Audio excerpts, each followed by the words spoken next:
Hello, Instagram. Habitat Gardening. I'm Grant. I'm a bird nerd. I'm also a plant nerd. Uh, Today, I wanted to talk about something, and it's come just to me this morning after watching a lot of the news and seeing the warnings that we're in for some severe weather on the eastern side of Australia, which will affect me where I am in Melbourne. Uh, And I really do hope that it's not going to affect you wherever you are. And that is extreme weather. And it's something that we're going to encounter far more, I think, in the coming years. And let me just say, I am going to talk about cut flowers as well in uh, the second part of the stream. Now, let me just see. I just want to see if we're up on on Instagram. I cannot tell. Let's see. Oh, hang on. What if I go here? No, I've got no idea. So we'll just drop off Instagram.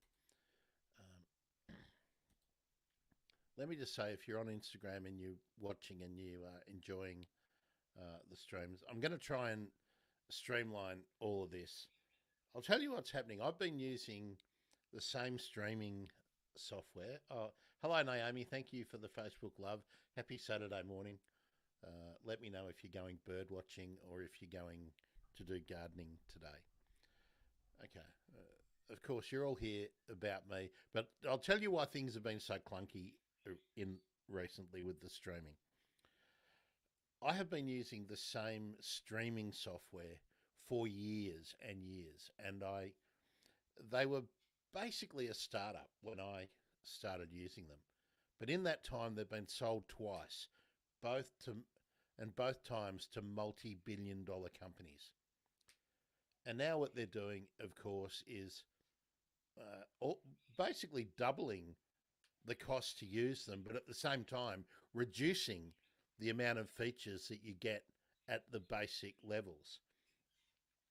And I was spending about $50 a month on this, but now they want me to spend about $100 a month for tiny little extras.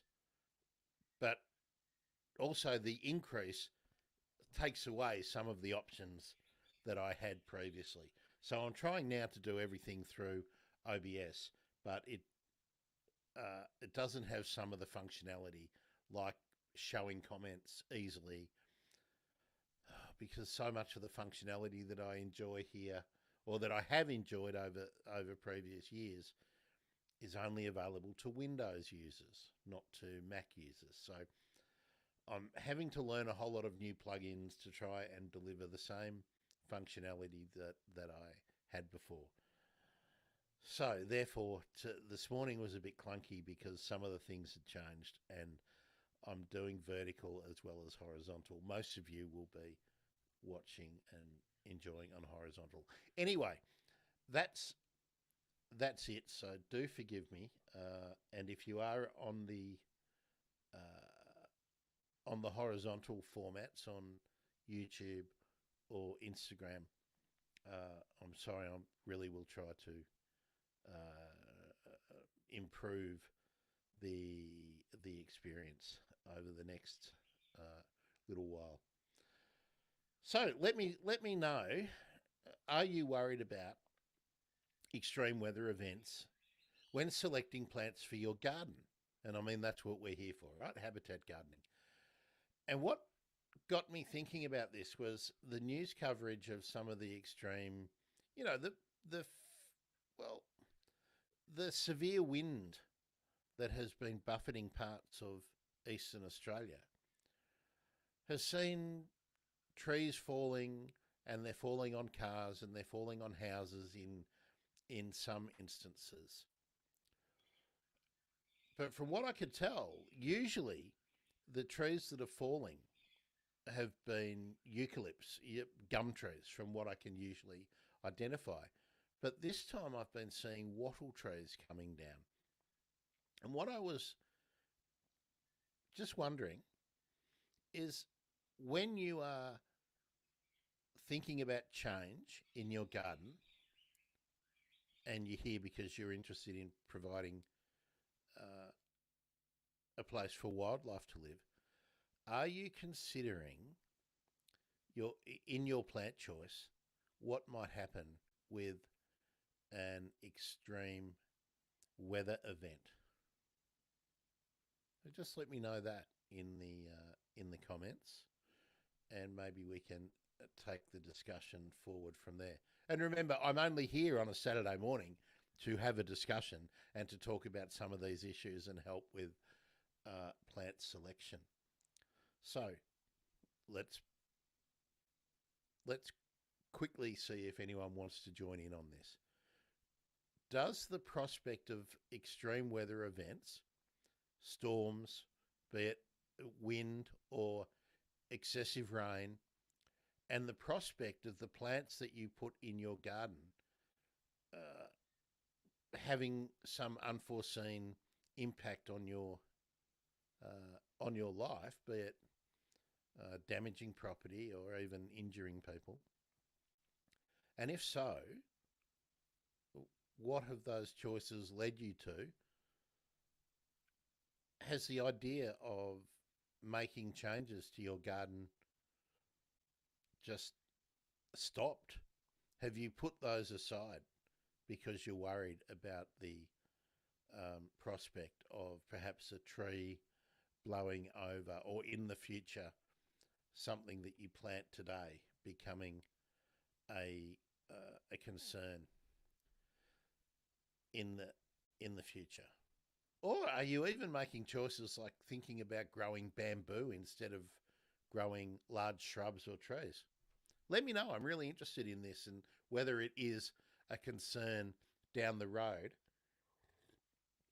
And perhaps if we want to widen the discussion even further, are you considering plants that may be a problem with introducing or furthering the transmission of some diseases? And myrtle rust is the one I'm really thinking about, which affects plants in the Myrtaceae family, of which eucalypts, angophoras, uh, melaleucas, these are all callistemons. These are all plants in the Myrtaceae family that can be affected by myrtle rust.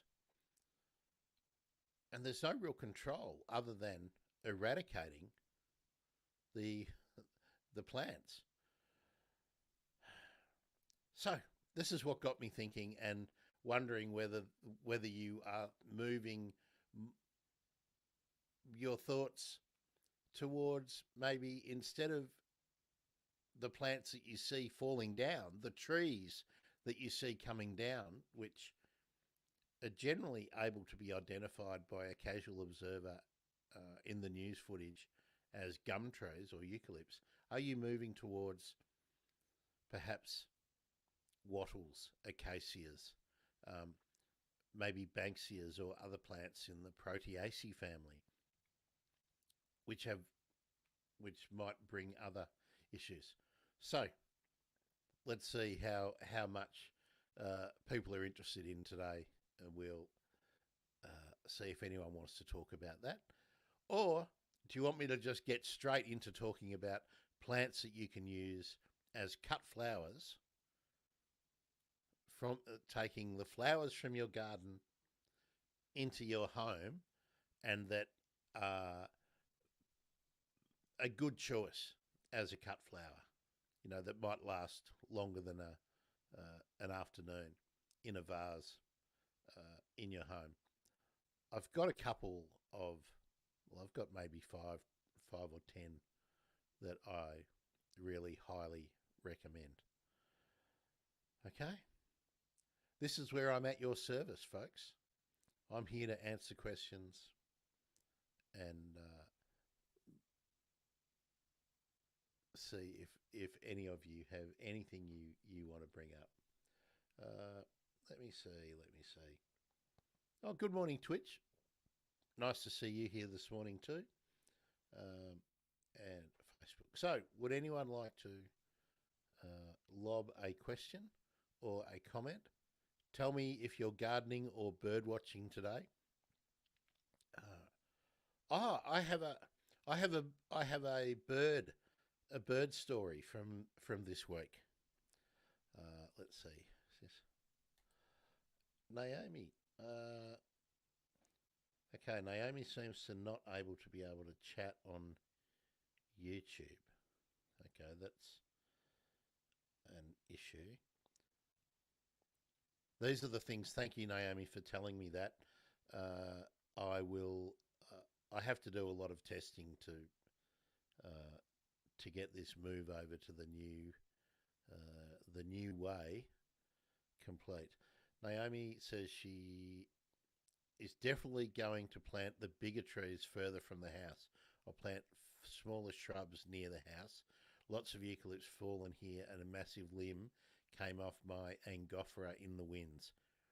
It's not damaged the house, and it's an awesome perch for the birds. Yeah, well, it. No, I mean that's um, a really useful comment because it's going to continue to happen, and I think I'm just saying. Now Stan, I'm seeing you. Here we go. I've just come over and having a look at YouTube. Stan, I can see you there, and Jambone Jim. Hello, this is great. Jambone Jim in on Vancouver Island in Canada. So uh, great to see. Okay, so that means I'm juggling three chats. So bear with me, and we'll see if we can get. Um, uh,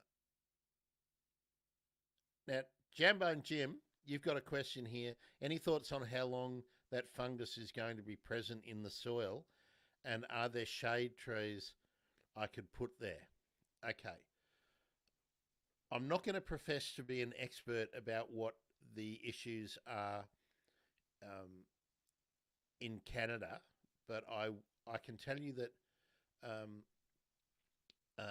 the myrtle rust um, is generally leaf borne. It expresses itself as a problem on the leaves, but as I understand it, it's present. Um, it's present for as long as there is tissue for it to live on uh, and reproduce and spread. Myrtle rust has been a massive problem in Europe. I'm not sure about its problems in Canada.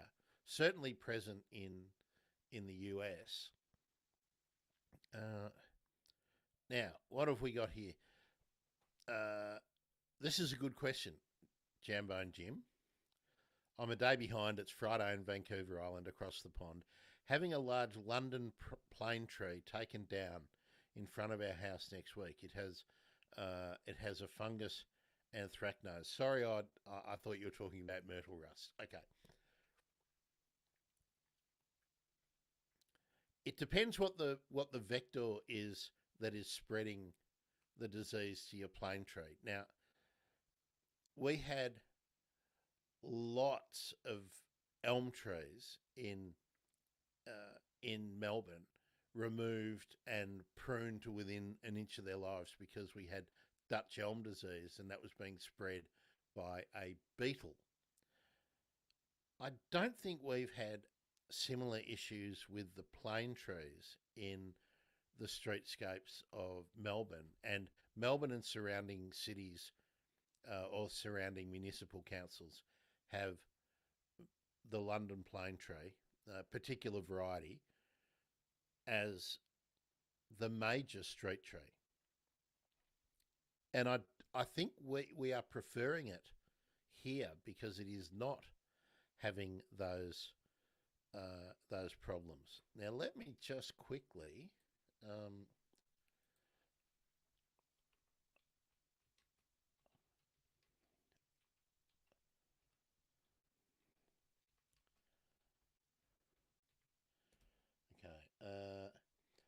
plain anthracnose, a fungal disease affecting the leaves, twigs, and branches of some species of plane trees. It varies in severity. Okay, so it's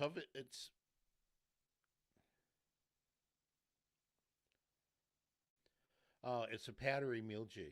Okay, uh, so it's a fungal disease that affects the trees. Uh, I'll just see. I've got a good Australian um, uh,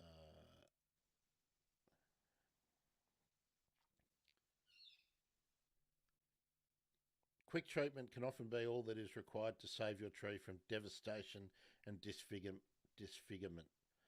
Treatment options. Uh, okay, and so I'll just read from this and then see if you can follow up.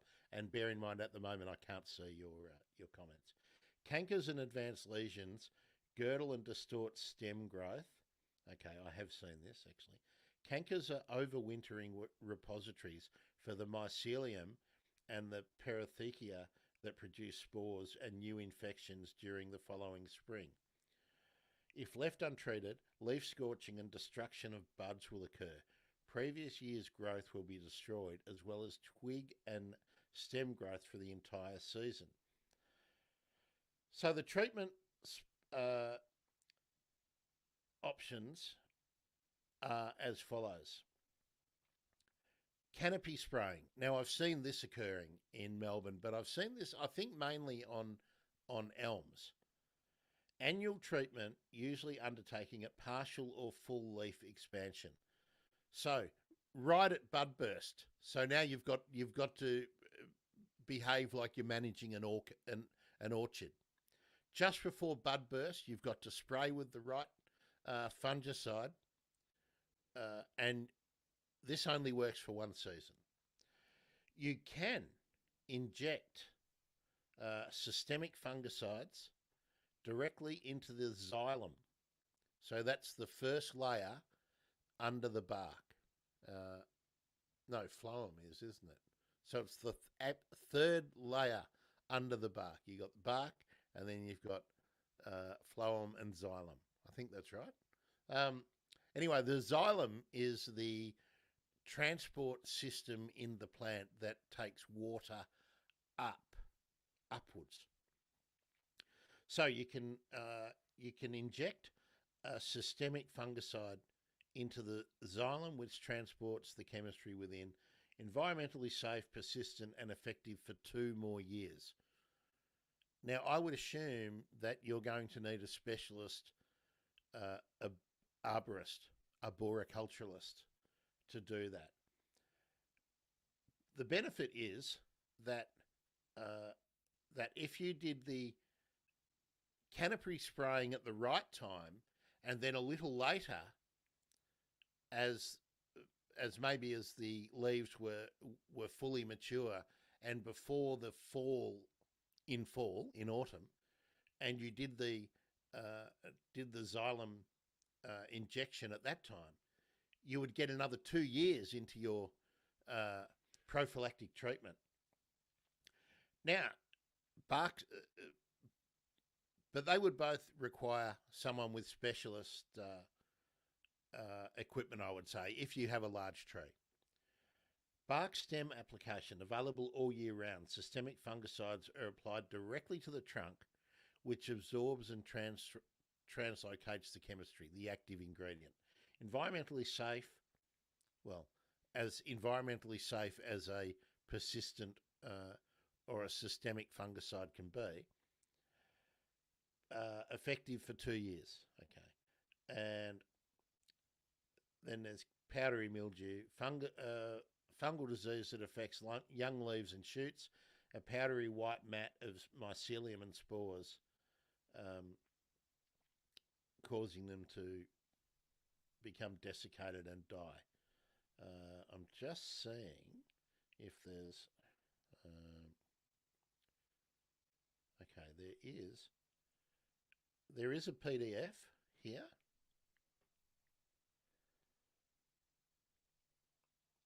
Well, the American sycamore is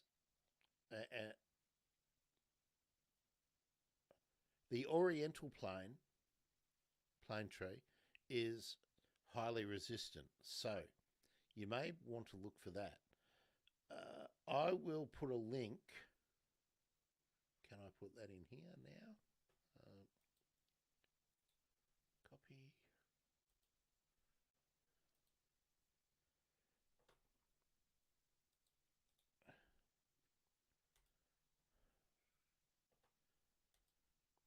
Okay, Jambo and Jim, let's see. You've been telling me a little bit more. Uh, I'm just reading all your comments now. Had the specialists in.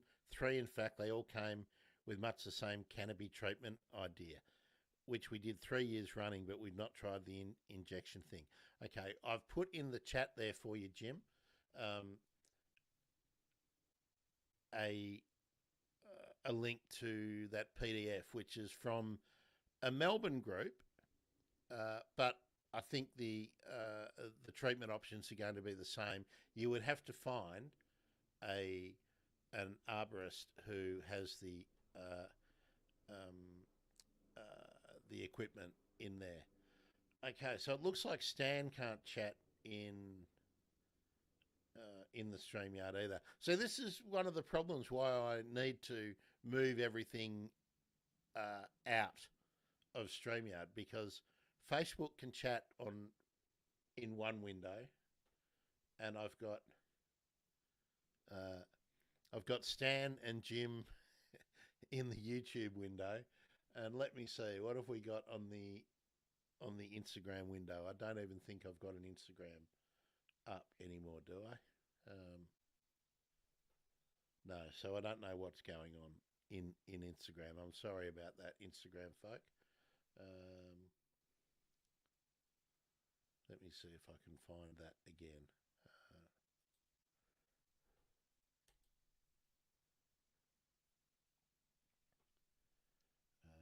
I've got messages on Instagram, uh, but none of them are here. Okay. Um,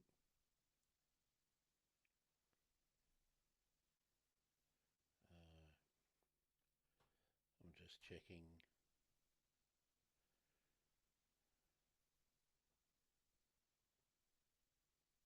Okay, let me come back. Let me come back to you. Okay, let's go back to YouTube. Uh, okay, so Jambo and Jim on YouTube says, anyway, the plane tree is coming out. Okay, because you're having bud burst now, and we're tired of having to clean up after it every day. Shame it's such a nice tree that we planted as a twig, basically. Jim, the first thing I would suggest, if you do like the plane tree, I would be looking to see if any nurseries have the uh,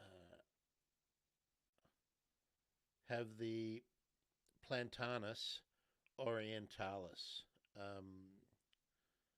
Where are we? Let me go back to here.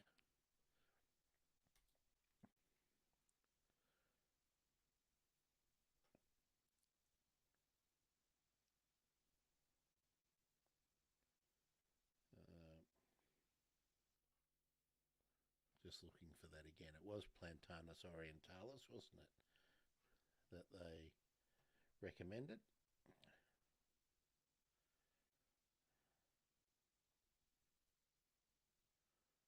Uh,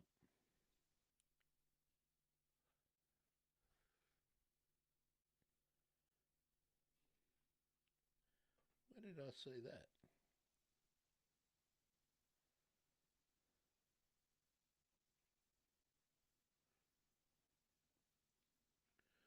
Oh, of course I can't see it now, can I? Oh, here we go. Yeah, the Oriental plane tree, Plantanus orientalis, is highly resistant. So, if you sounds like you're into propagation yourself, Jim, I would see if you have any local nurseries with that as an option. so right. Okay, cool. Let's got that. Stan, let's go back to what you were saying. Um, oh, now this is interesting. Stan, Stan and Jim are in the vertical feed for YouTube. Uh, Good on you, Jim. Nice to see you. I hope you can pop in again. Uh, Stan and Jim, can you just confirm, maybe with a thumbs up or something, that you're in the vertical feed? It looks like I have to monitor about 5 different chats. And Stan says he's heading north next week. Looks like I left it a little late as summer has already started up there. Yeah, apparently it's going to be extremely hot in uh, in northern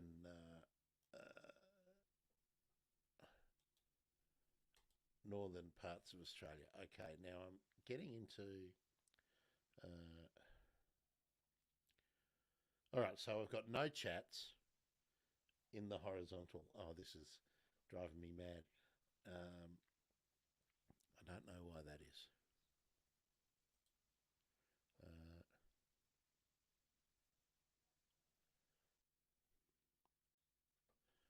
all right, all right. Let's come back to here. Um,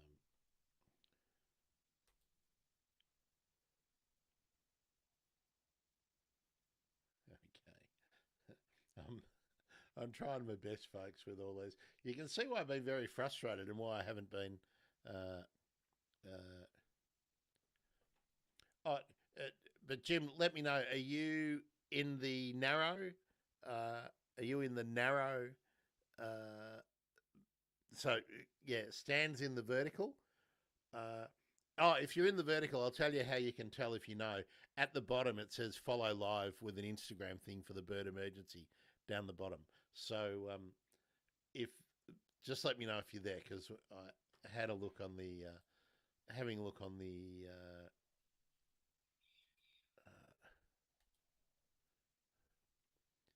yeah, having a look on the other one, and no one's in there. Oh, now it looks like I've frozen.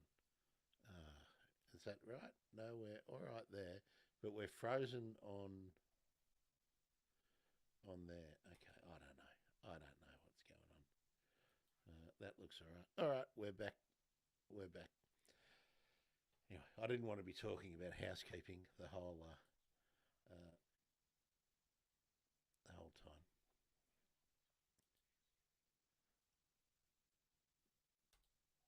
Okay, I've just come out of there. All right. So I can't tell if anyone's in on Facebook. Oh, Naomi's in on Facebook. And now we've got people watching on YouTube as well. So that's great. All right. Cut flowers. Who wants to talk about cut flowers, or do we want to talk more about the prospect of extreme weather? And Stan, you made a really good point.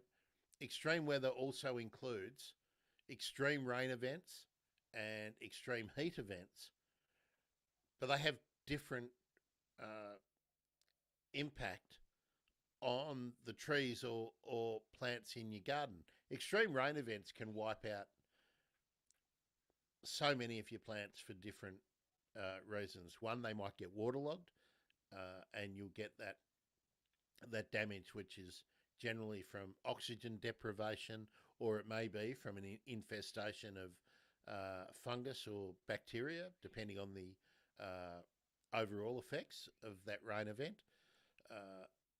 A rain and wind event can mean your plants tumble over, and as Naomi had mentioned earlier on, that um, she had a limb come down from one of the angophoras, and the angophora are closely related to the eucalypts, to the gum trees. Oh, Naomi, another comment. Cool. Naomi said a lot of trees have died from extreme rain and the flooding down the bottom of the mountain. Now, I'm going to guess, Naomi, that a number of them have died because they've been either washed away or almost washed away. So that exposes their root system to the air and they can dry out from that. If they're washed away, they're obviously gone. If they're blown over, or what we're seeing more of, and why this is a, a topic I really wanted to bring up, is sometimes if we're getting so much rain that the soil is waterlogged, and this situation happens time and time again, and the soil doesn't dry out properly, the physical bonds that connect the soil together change. And then you don't even need really extreme wind to come along and then to topple the tree or the shrub, because that uh, the previous mechanics of anchoring that plant into the soil have changed and it comes over. And they it looks like the same problem when trees come over. It looks like the same issue, but they can be two, three, four, or more uh, problems that cause the failure of the tree. I've also talked about when everybody starts rejigging their driveways and excavating soil, and most plant roots are in the very top level of the soil. And if everybody comes in, you have a new owner, and they either want to increase their paving, or they want a wider driveway, and you are excavating soil to put in concrete or a base for other sorts of paving. Maybe it's a lovely brick paved driveway. Just the very act of excavating will damage the feeder roots and the water drawing roots from the surrounding established trees and large shrubs. Yeah, and Naomi, you've used a word I love. Naomi has said tons were washed away, but some of the trees are dying due to the soil being sodden. It's a clay soil, and have been told the soil has become anaerobic in places. Absolutely spot on. What happens if you get waterlogging? Uh, all soil has gaps. Soil, even if you dig into a clay soil and it seems like that's solid clay, no, there are spaces between all of the little, the granules, the particles that make up that soil. There are air spaces. And that is where the exchange between the atmosphere and the root zone occurs, and the transfer of nutrients and water, oxygen, oxygen molecules are taken up by the tree. When water fills all of those air spaces, that that functionality for the tree ceases, or for the plant ceases. Now, when we talk about trees that are resistant to waterlogging, these are plants that are adapted to periods where the soil can be anaerobic, but they will bounce back when that period has passed. But in a garden setting, if we're putting plants that cannot survive that situation in, and then we are getting these really frequent severe rain events, and if your soil in your garden becomes anaerobic, waterlogged for long periods of time, or maybe 8 times a year instead of 3, you can suffer losses because of that. And we need to start thinking about that when we are doing our plant selection for new plants. But the problem doesn't take away the management issues that we have for those established trees and shrubs that are already in the garden. Okay, let me go back. Live stream. Nobody new over there. Stan, let me know where are you planning to go up north? Are you going up north in South Australia, or are you actually going to head further north? You may be going to Uluru. You're gonna you're gonna show off the pole star at the Ulara Resort. Uh, okay, where are we? No, let me come back here. Um, Let me come back over here. I really am sorry that I uh, can't do anything in the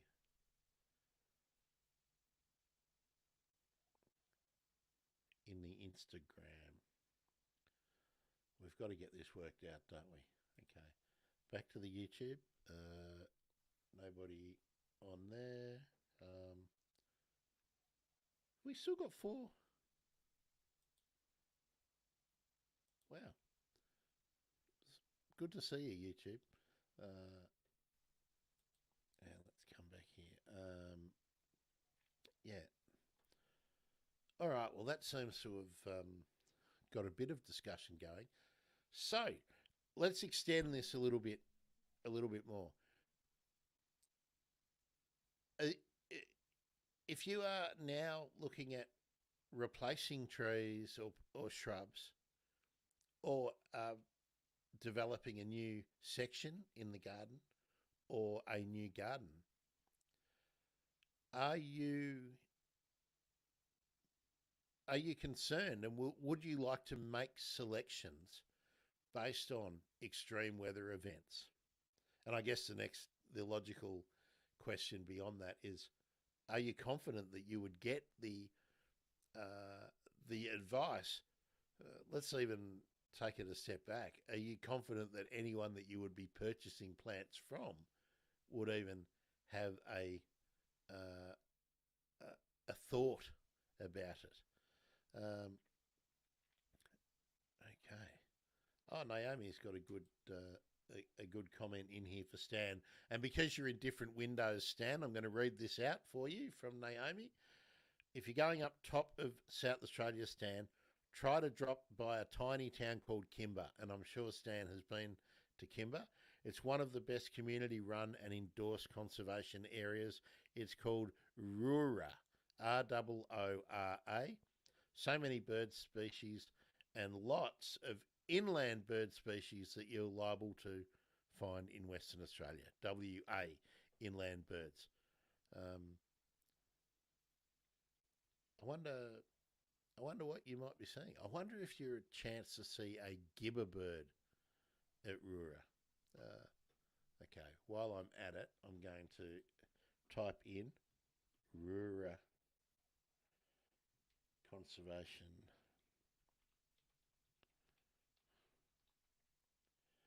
Park. Okay, Roora Conservation Park. It's the Teak Roora National Park in Quandamooka country. Oh no, that's a different one. Beg your pardon. Uh, that's off Moreton Bay. Here we are. Roora Nature Trails. Let's see if there's a bird list. It's run by the Kimber District Council and tourist information. Uh,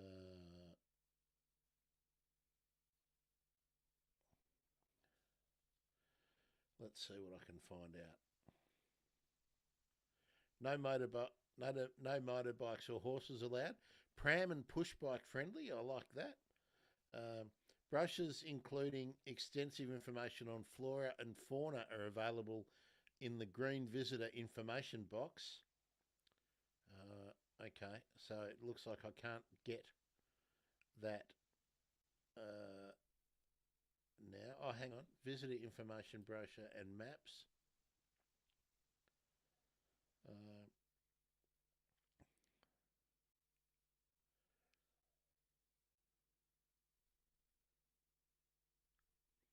Looks like I cannot get what I would like to get there. I can get a map, perhaps.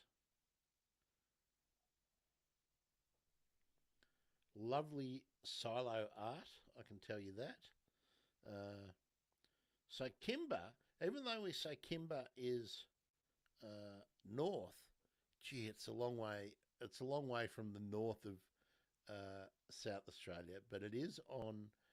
Uh, it's about the same latitude as Peterborough, Port Pirie, Wyalla, and Streaky Bay.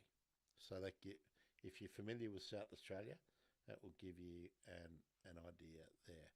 Okay, I cannot. Um, uh, Naomi's giving me some information. The bird list sucks. Naomi's in the top 10 birders on eBird. Yeah, that's probably because nobody has been doing eBird when they go there and saw more birds than on the list by far. Do you want to tell us what you saw, Naomi? And let me come back here.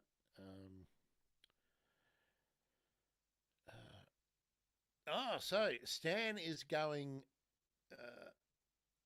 I'm reading Stan's comments now from the YouTube vertical chat. Stan will try and get to Broome and then might keep going for the full lap. Well, that would be cool. But are you going to turn left or turn right when you go to Broome, Stan? Stan stayed in Kimber on his last trip. They have a big galah there. Yeah, I was just looking at that.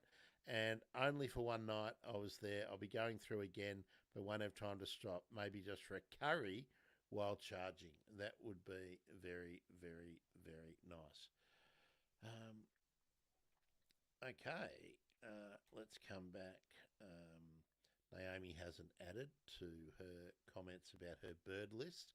I'd be interested to know what you saw, Naomi. Did you get any lifers on that? So yeah, Fabo.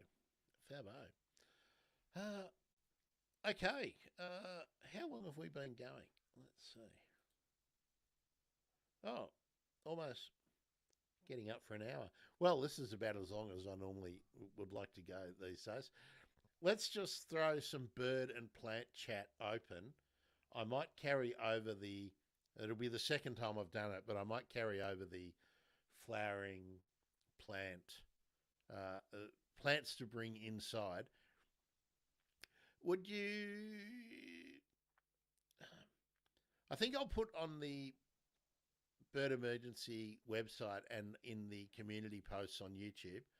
I'll also let you know if this multi-streaming continues to be a ongoing problem with trying to manage all the chats. I'll see if I can find a workaround. I don't want to buy a Windows machine just so that I can use a plugin that lets me bring all the chats in and highlight them in the same way that StreamYard does. There is another software out there that's a bit cheaper, but I haven't used it yet, so I don't know if it will do what I want it to do. Anyway, that's a me problem, right? Let's talk more plants. Well, two things. I want you to tell me if extreme weather events and the likelihood of them occurring in your locality will be or have affected your plant choices, your plant buying choices, or indeed the removals that you may have made in your garden at this stage. And any just bird stuff you want to talk about. I want to talk about the honey eater that I rescued this week. So we'll finish up with that in a minute. I just want to see if there's any more plant chat that people want to jump in with. Okay, no update there. Really pleased for Jambone Jim from Vancouver Island is in the chat. I'm really happy about that. I think that's the first time we've had someone from Canada in the chat. So that's great, Jim. I'm really pleased to do that. I haven't done LinkedIn today because of this issue that I've been talking about. So we will try and get back to that. Naomi, I do want you to tell me what your highlights were when you did your bird list at Kimber. Um,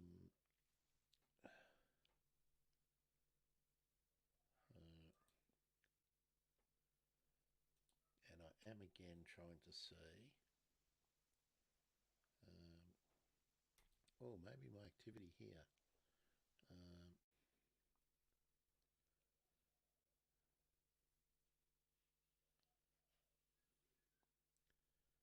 okay, I'm not saying anything. Sorry, I'm just going through my Instagram and seeing if anyone's commenting. Instagram, if you are sorry, I cannot bring it up. It's one of the problems with trying to do all of these together. Um, okay, looks like Naomi's dropped off. Um, Hopefully Naomi's gone to do some birding or some gardening. Okay. So I'm just waiting for any further comments. I mean, that's what the live stream for Habitat Gardening is really about on this Saturday morning, or indeed Friday night, as Jambone Jim was telling me. Let's go back to there.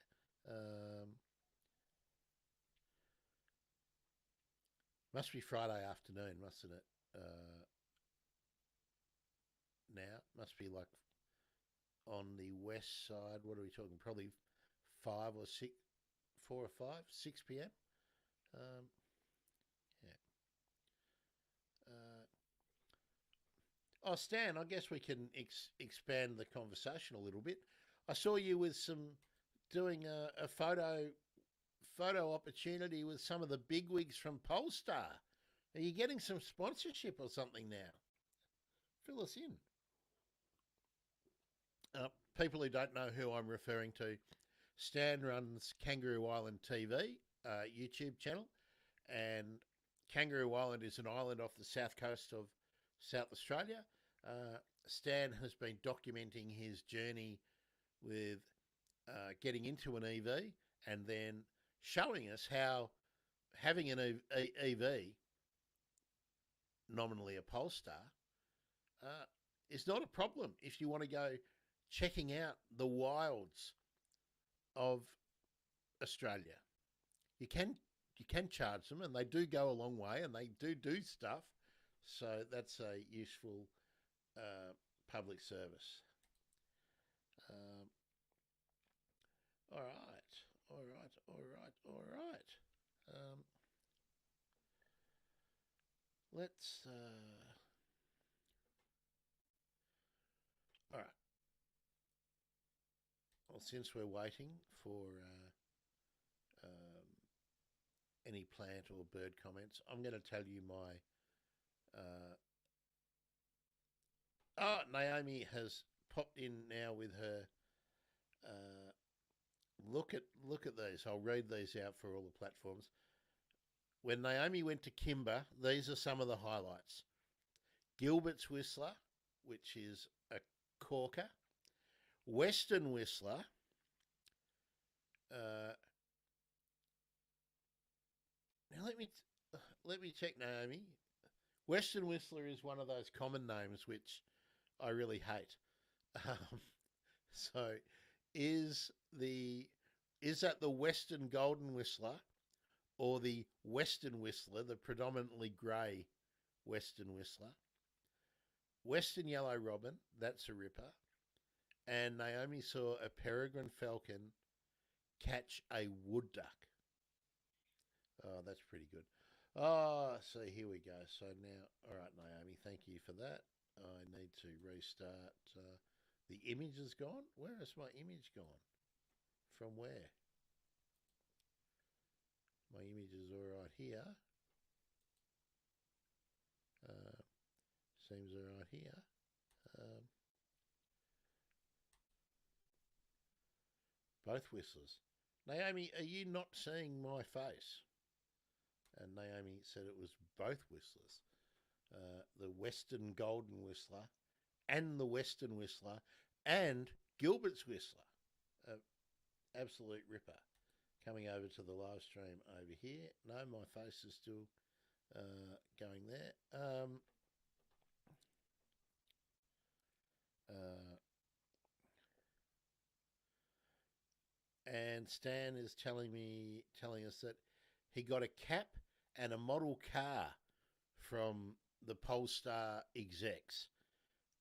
It was stoked to be selected by Polestar as a happy rural Aussie EV owner. Well, you're certainly, Stan, giving Polestar a huge amount of uh,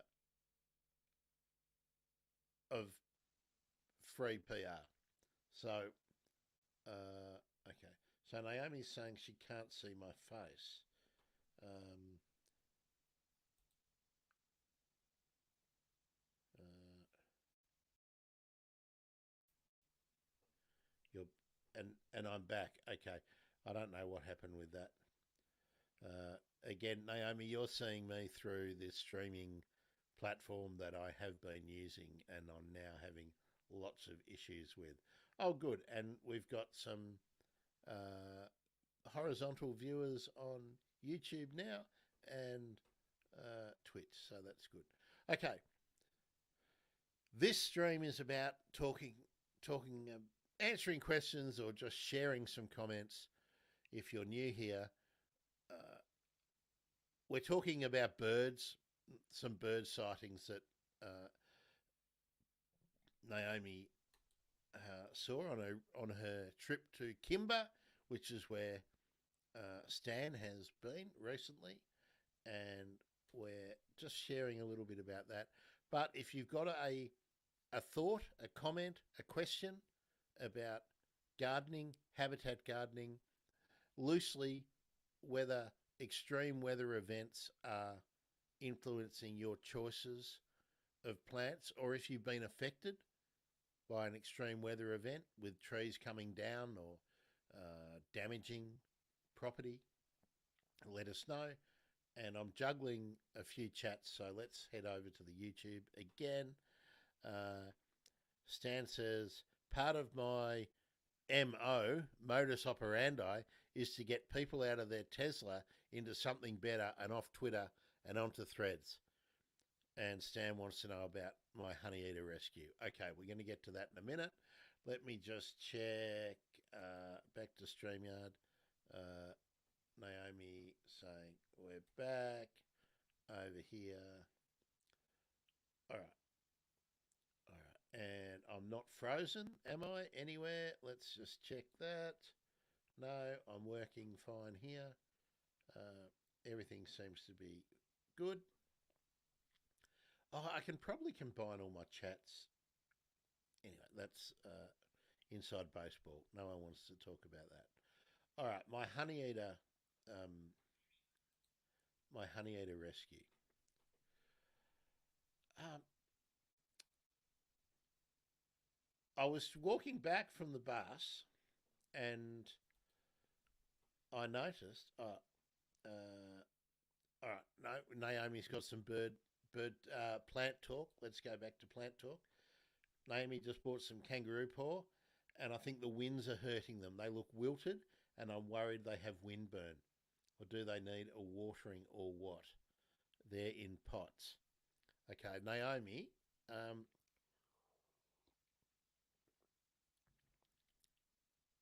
tell me, tell me a little bit more about. Are they in?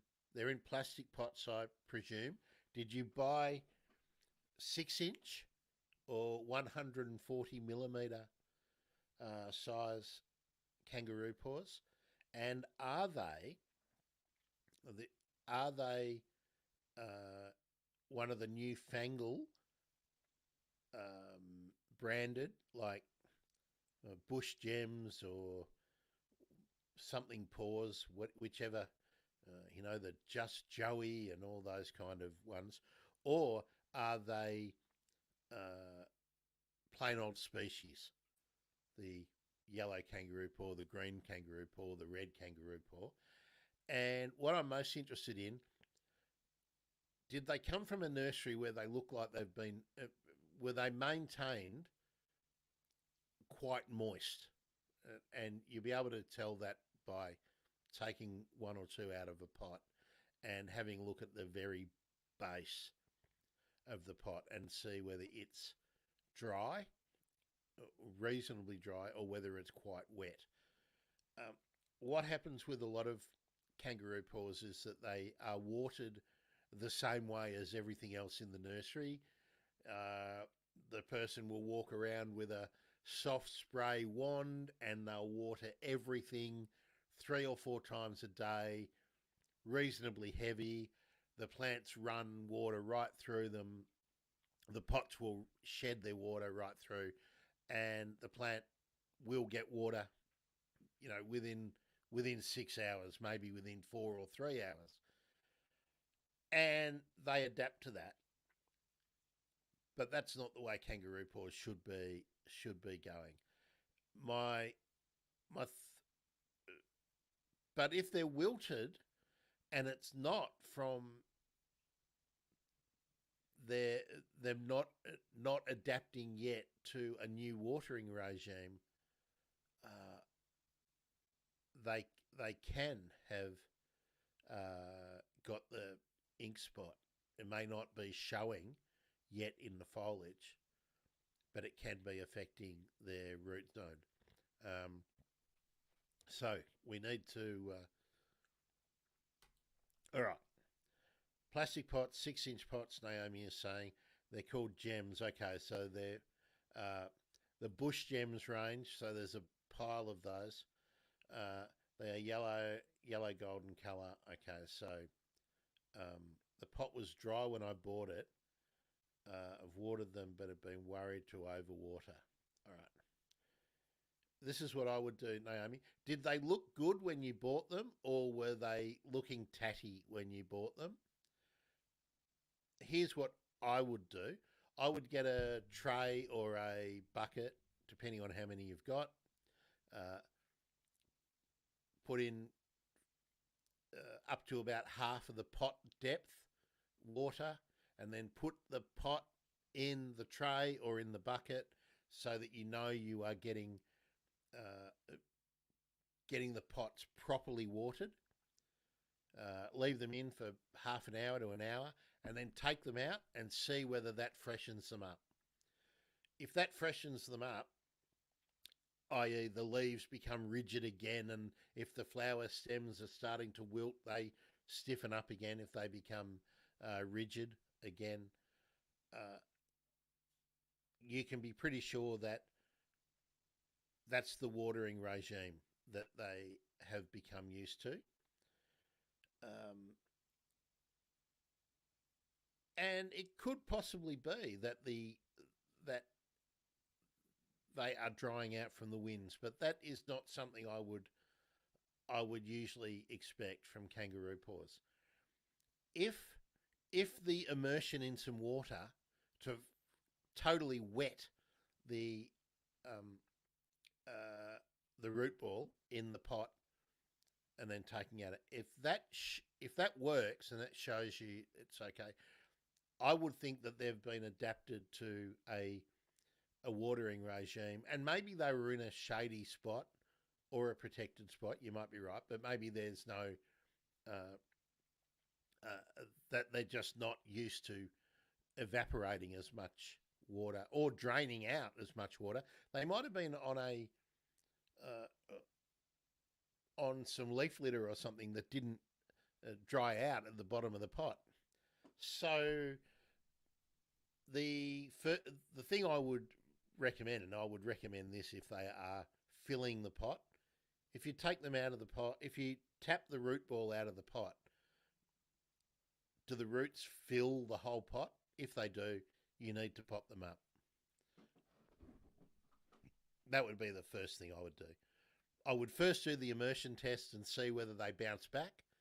If they do, they need to be getting more water, and the way that they could get more water, uh, and you can wean them off being watered incorrectly, because kangaroo paws do not need to be watered every day, and certainly not several times a day, unless they are pot bound and they can't retain water in the pot. So you would pot them up and you would use a high quality native potting mix. Uh, uh, so Naomi says they were on a they were in a more they were on a wire trolley. Uh, uh, okay, you're off to the Mallee again soon. Naomi says she'll try that. We're in a more protected spot. They're on a wire trolley. They better hurry up and adapt. I'm off to the Mallee again soon. How long to wean off? Okay, pot them up. Pot them up into if you had them in 6 inch, pot them up into a an 8 inch, which is what's an 8 inch, 200 mil. If you don't have 200 mil and you maybe have 7 inch, which I think is 17 17 inch. Yeah, that'd be right. 17-inch pot. Uh, pot them up, and then uh, when I newly pot plants up, I then bunch them together as they need to establish and um, water them. Depending on how long you're away for, Naomi, there's a number of strategies you can use for that. Maybe we need to have a longer discussion about how to manage them. How many weeks have you got before you go? You would need 3 or 4 weeks, I think, before they would be establishing well.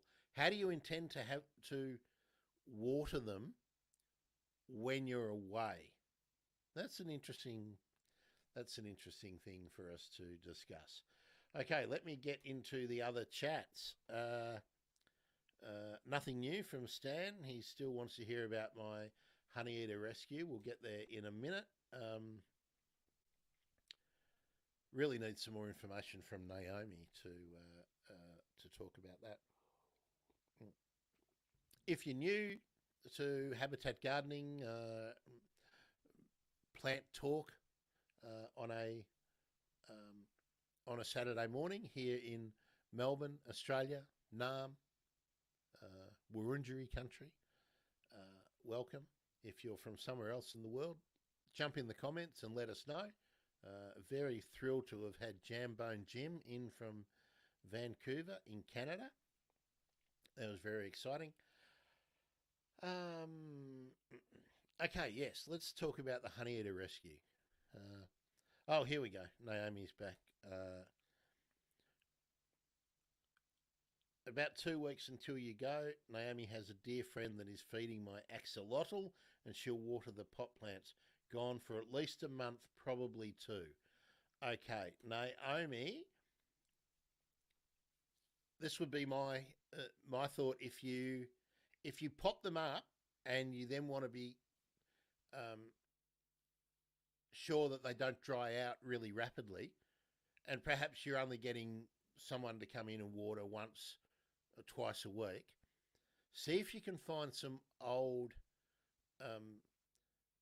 underlay for carpet or something like that, an absorbent material that you could put the pots out onto, and that when they get watered, that will retain some water at the base of the pots, and it won't drain away too quickly, and that will hopefully mitigate or reduce the chance of them drying out.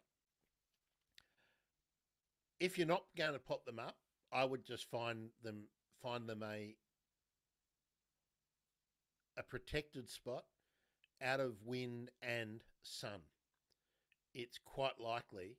I mean, next week you're quite likely to get lots of wind and rain in your area, but after that, I don't know. Where some of the forecasts are that we're about to get into the warm phase quite early this year. So if you're gone in September, October, it's possible that October you might get some pretty seriously warm days. So then I'd be looking for a shady, part shady spot and out of really strong winds. So uh, uh, uh, now this is a good question, Naomi. Naomi says, "Cool. I guess my day is potting up and getting some underlay." Certainly, I think potting up would be a really good idea if you can. Uh, would cardboard do for a rag? Um, yes, if you got some really sort of heavy duty cardboard, absolutely, it will do the job that I am talking about. Yes, uh, especially if it's quite flat. Um, my my main thought would be that you are having potted them up would be to uh, pop them into a part shade, not a full sun position. Question, Naomi, and I don't know whether you've been out and had a look. Are the roots really filling up the pots? Like, are they completely root pot bound? Because that can give us a clue as to whether they're requiring the constant uh, input of water because there is no soil media left to retain some moisture. And that's where the benefit will come from potting up because your potting mix will then retain some moisture that the new roots can use. But whenever you pot up, there is some transplant shock. So that's the point of putting the cardboard or some underlay. You can even just if you have lots of leaf litter, and you may have in your area, you might have lots of leaves that have fallen, and you can use those if you're able to contain them and use them as a bed. Uh, um, that will retain some moisture. The main thing is that you are slowing down the loss of moisture in the pots. Um, unless you have some. Uh,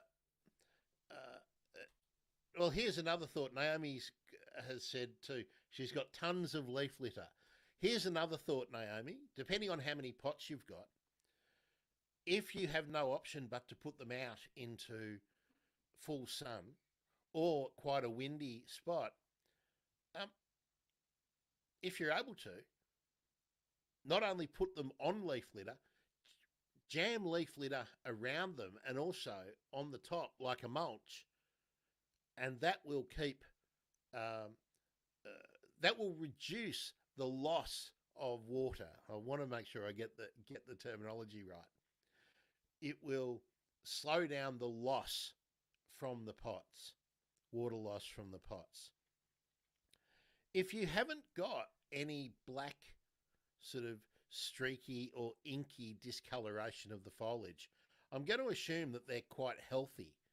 Uh, the most common problem you see with plants that you bought from the nursery is that they are pot bound and the pots, there is no growing media left in the pot. That is, all that space that we sort of talked about, that all soil has space. If the roots have filled up all that space, there is nowhere for water to be retained, for the roots to continue to draw on. Okay.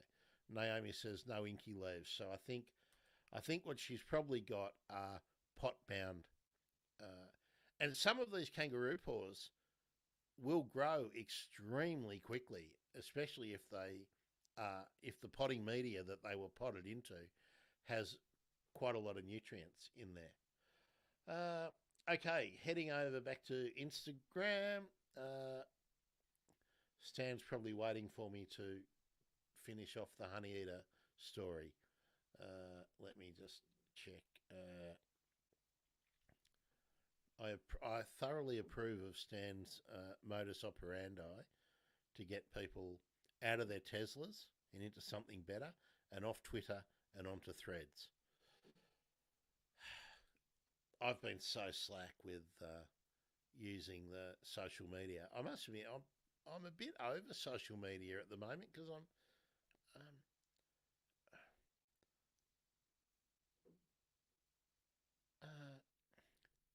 Naomi says she wants to hear the honey eater story, and thanks for the advice. Can I just diverge for a little bit too? Who else is sick of? I'll tell you what I'm sick of social media for. I'm sick of social media because of some of the aggro and the garbage that is being flung around.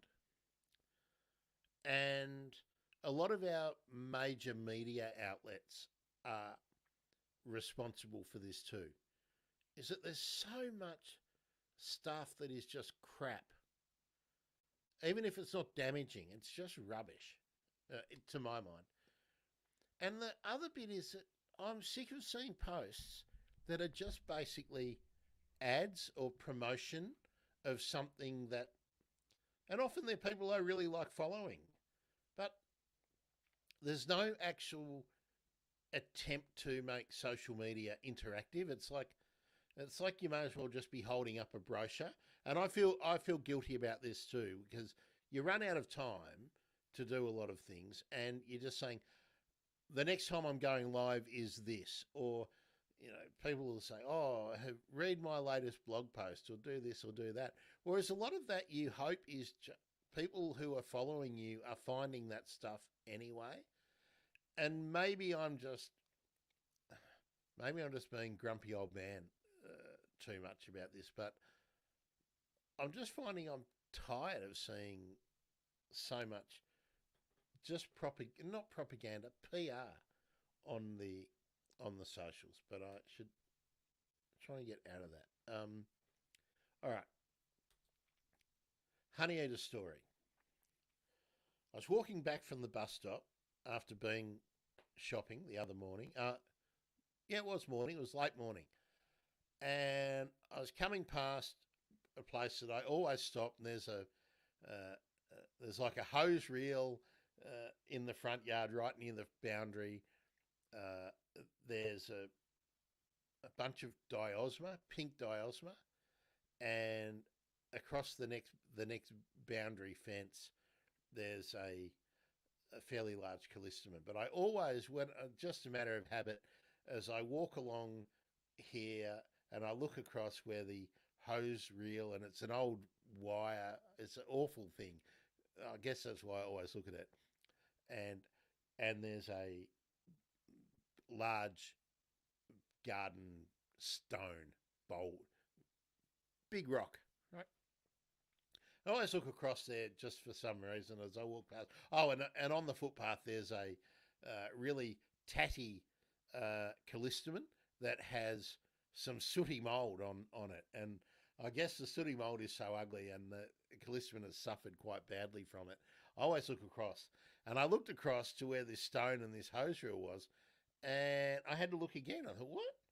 I looked down, and there's a New Holland honeyeater just lying there motionless with its eyes open. And I look closely, and its tongue is hanging out. Oh, that doesn't look good. And I know that there are cats. I often see cats around there. So I thought, oh, this doesn't look good. I picked up the bird, and there were no other birds around apart from spotted doves. But this is a place where I frequently see a group of New Holland honeyeaters chasing each other around. I was watching them a few days ago, and I forgot to say in one of my earlier live streams, and I forgot to say on social media that I had seen some pretty aggressive courtship / mating going on in this little space. Anyway, I look down, and there's this New Holland honeyeater, and its eyes are open, and its tongue is hanging out. The feathery bit is protruding, and I picked it up, and the bird is warm but not moving. So my first thought is window strike. It's flown into a window. Or possibly it's been caught up in the romantic excitement, and perhaps it's flown into a car as it's driven past. I don't know. And what often happens with birds with bird strike, so they'll hit the window and they'll fly away. And people think, oh, That's okay. It's flown away. But no, it gets a concussion or something and hits the ground, uh, and then they either get grabbed by a cat, or, as I think is far more likely, based on my experience with this little bird, is that if they're unconscious and their heart rate slows right down, I think they basically freeze to death.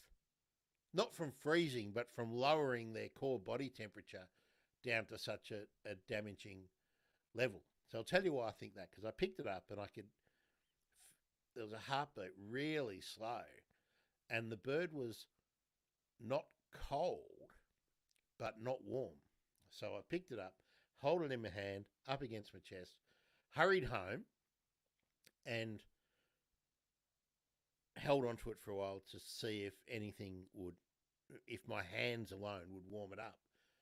And I wasn't getting, uh, it didn't feel to me to be getting worse, but it didn't seem to be getting better. So I went and found a little box. I had a little post pack that I had received a book in, and to give you an idea, the book would have been about this big, right? So to give you an idea, the box is, I don't know what, 10, 8, 10 uh, centimeters long. Anyway, small box. I've put the bird in the box to keep it, reduce the shock, keep it dark.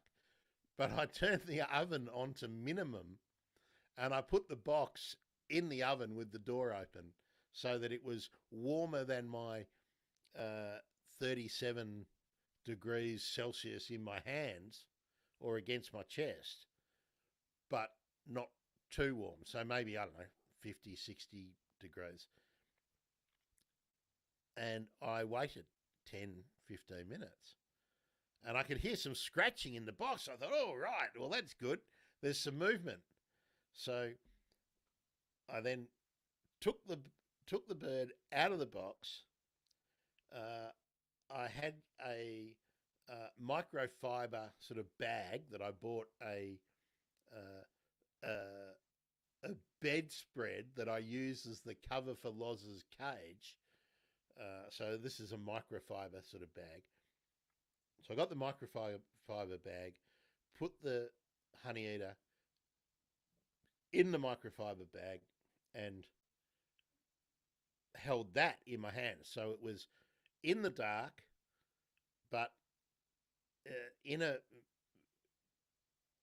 in the bag. So I wasn't actually holding it, but it was in my hand against my chest. So I was keeping it warm.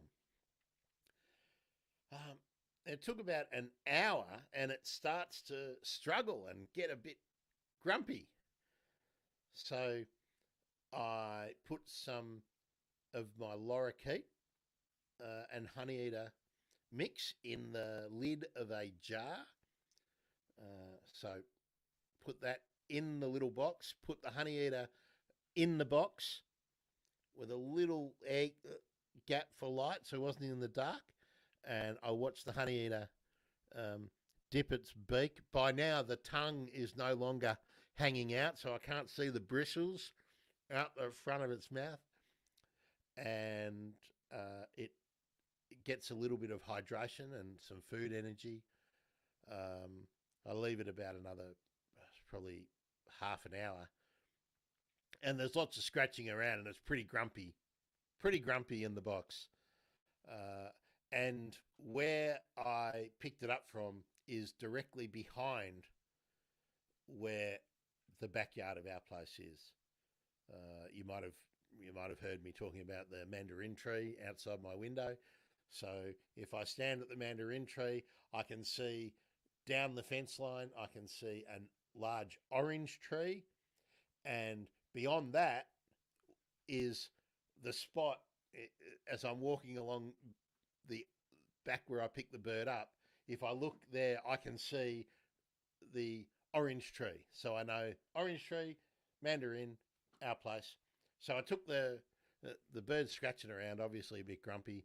I took the box out to the mandarin tree out the back, opened the lid, and it poof, straight up into the mandarin tree, and then poof, straight out in the vicinity of the orange tree, down the fence line, and obviously back to its group. I was going to take it round to the um, round to where I picked it up, but he was so grumpy that I thought I'll just give him a chance. So there we go. Have not picked up a dead New Holland honeyeater anywhere in the area, so I have no evidence that it did not survive. So that was good. Okay, Naomi has a good comment here. Let's have a look. Naomi is saying, and this is about the social media. Agree, so much bigotry and nasty racism. Seeing more lately, and it drives me wild. Even on bird groups, there is a lot of racism about pink cockatoos and their previous name. Yeah, I think I wouldn't jump to the thought that they're being racist, but I think people just don't think about the way they make a comment. They don't think about the way they're going to be perceived. And I used to make plenty of comments around election time that I wanted to be aggressive and I wanted to get narky. But I'm not getting into a bird group to upset anyone. Also, people justifying their bigotry and anti-trans. Yeah, this stuff's really upsetting me, the anti-trans and homophobia stuff. They're concerned for some group or other. It's okay, Naomi, you can be as cranky as you want. Naomi says, sorry for getting very cranky. And thanks for helping the New Holland honeyeater. And the oven is such a novel idea. Well, Naomi, I've done it before over time when I've had small birds or young birds that I've looked after, especially nestlings. And often people will put, it's not really that novel, because if you are doing hand rearing young birds or you're rescuing, often you'll have like an infrared lamp, a heat lamp, and you can put that in a big plastic crate or a big box and have a heat source. But I didn't have anything like that, and I don't even have a desk lamp, which would have been suitable. The lights I have here that I use for the lighting setup with the streaming, they don't generate much heat. So I thought, well, this is pretty urgent. The bird's not going to last an hour or two while I dick around and think about what to do. So it's in a box. It can't see what's going on. Trying to keep it calm. And the oven is not making any noise. So, yeah, it was just use what was at hand. So I'm glad that worked. Okay, let's pop over to okay, Stan says Kangaroo Island TV on YouTube. Well done, great rescue. I've noticed the New Holland honeyeater's getting frisky too. Wow, frisky doesn't even start to describe what was going on here. It was frenzy. And Stan says, how is Loz? What did he think? Loz was good. I didn't bring him in today because I brought him into a stream I did the other day, and I got totally distracted because Loz would not behave.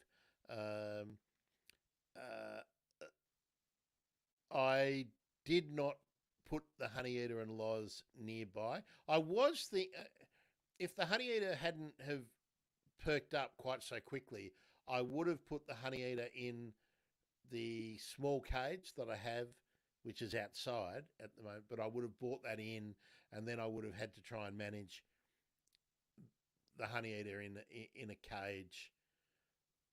But I think that would have stressed it out more. So Loz and the honeyeater didn't get close in close contact. The other thing too is you don't want to put a wild bird close to a cage bird because you don't know what may does the wild bird have some kind of disease? Does it have mites or something?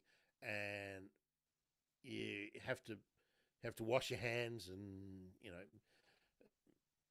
use a high level of hygiene when you are handling a wild bird.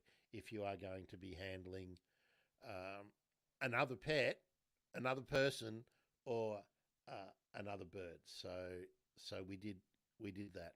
Um, Loz is good. Um, Loz is very good. Really responding well. I've introduced a new, quite a while ago, but I don't think I've talked about it. I introduced a rearing and conditioning mix into his food regimen. So he has a number of different foods that I cycle him through so he doesn't get bored with eating the one thing. And also, if I go away and I want someone else to look after him for a period of time, I need him to be flexible in what he eats. So yeah, so he's doing well with that. Okay. Now, what have we got? Naomi. Now we're going back onto bird names for birds. Naomi says, when they're given the facts about Major Mitchell, pink cockatoo, Major Mitchell, and his actions when they come back at you saying, woke, and don't cancel history. Those people are idiots. Just go and tell them to read the bloody Manning Clark History of Australia and freak them out. I even saw a comment about voting in agreement of petrol sniffing in Northern Territory. Yep. I don't even have the time for it. I just block them, report them if they're being racist. Depends what platform you're on, but I see that Mark Zuckerberg has now agreed that Facebook was mean to the Republicans, and so Facebook's a hellhole. Naomi says, New Holland honeyeater swoop, my friend. I agree, they're frenetic in their activity. It's full on watching them, yeah, and watching how aggressive the males get trying to mate with a female. I mean, it's savage. And Naomi says the yellow-faced honeyeaters and Lewins honeyeaters in the area are also playing chase in such a maniacal fashion or manner. I'm not seeing the same activity here with the wattlebirds yet, with either the red or the little wattlebirds yet. So I'm guessing in this area where the competition, the main competition with the New Holland honeyeaters is the wattlebirds, I'm hoping that they're breeding a bit earlier and trying to get at least one clutch out before that. Oh, the other thing that excited me, and I meant to say this on a stream, and I forgot. Before, probably the day before, or maybe 2 days before the honeyeater event, in almost the same spot, in that little same sort of 50 metres of pavement behind my place, grey fantail. Haven't seen a grey fantail here for ages, so that was really exciting. Years since I've seen a grey fantail or heard one. Occasionally hear willy wagtails around here, and occasionally see a willy wagtail. But grey fantail, that was very exciting for me in this location. So there we are.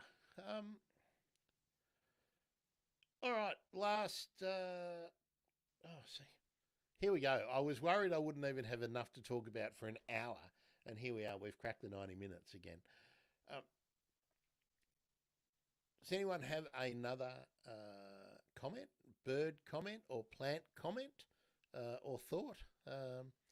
Naomi says, yeah, she really loves grey fantails. I do too. And, living in a very urbanised spot, I guess the other thing I can mention is there has been some more clearing, more selling, more houses sold in my street and the adjoining streets, and more mature plants removed, more evidence of street trees being removed.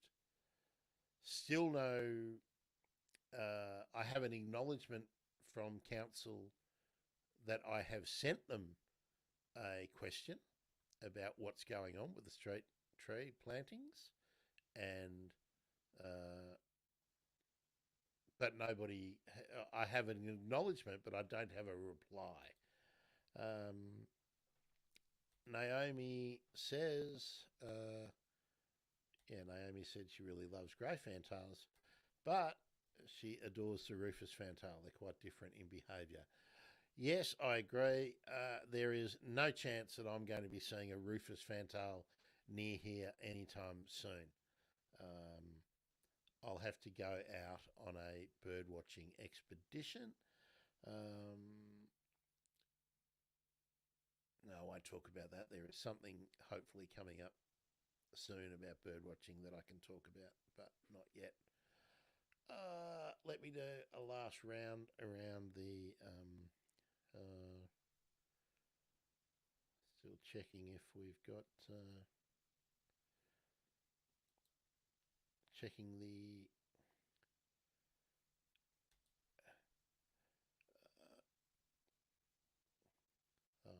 I'm just looking to. There's quite a delay between the vertical stream and the horizontal stream. Maybe you can hear Loz out the back there, out in the land tram. I can fit his cage. It just fits through the doorways and out into the yard. I put him out in the yard because it was quite sunny yesterday, and I hadn't put his cage out in the yard until yesterday. I'd been taking him into the small cage and hanging him up where he used to be, but now I'm pushing the cage out, and I thought I'd give the cage a bit of a clean up, and he really liked the hose, so that was good. Naomi says she's off to pot. That's great. Let me know, Naomi. Take some photos and feel free to send them to me if you want some thought when you tap them out of the roots, out of the pots, and can see the root zone. Maybe take some shots before you start of what condition they're in, and I'll see if I can give you some thoughts based on the visual evidence. Feel free to do that, and I'll do that sort of while I'm having a cuppa after we finish up. Thanks for all your input, Naomi. Heading back to the YouTube. Okay. So what I will say, as usual, this Saturday morning stream is all about getting some comments, some feedback. Super excited to have someone from Vancouver Island, Jambone Jim, good on you, in today. And, well, I'll be back next Saturday morning for Habitat Gardening. Saturday morning, 9:30 a.m. Australian Eastern Standard Time. Will we be off to? I think we're coming into daylight time really soon, so I'll have to change that. Anyway, it'll be 9:30 in Melbourne and Sydney and Hobart and Canberra, but it'll be different for Brisbane. It starts to get really confusing. Anyway, I'll try and keep up on top of that. If you are watching on one of the other platforms, please follow on YouTube, thebirdemergency.com/YouTube, because that's where increasingly I'll be doing my streams. Oh, and Twitch as well. Twitch is always easy, and I'm going to try and get all the chats in one place so I can be far less annoying. Stan says, thanks, Grant, and the Riot Squad. Yes, we'll get the Riot Squad stuff happening as the Mondays and Tuesdays get back on track, which hopefully will be next week. I will post and let you know. Again, most of the social media stuff will be centered towards the YouTube community and how I can add that into thebirdemergency.com. So, thebirdemergency.com/YouTube. Head over there. Of course, I'm also on Facebook and Twitter and blah blah blah. But I want to be less everywhere. If that makes sense. Oh, the Bird Emergency on Instagram. We will try and get Instagram back into the streaming mix as well. Have a great time on the road. Stan says he'll be on the road next week. So we'll follow Kangaroo Island TV on Threads. Yeah, do keep us updated, Stan. Tag us so that I make sure that I see it. That will be fab. Thanks, Jambone Jim. Thanks, Naomi. What have we got? Look forward to seeing you on Habitat Gardening next week. And we will talk about flowers next. If you've got other thoughts about topics, let me know.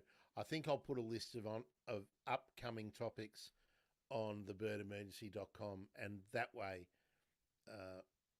we can be a little bit more prepared. I'll pull my finger out. See ya!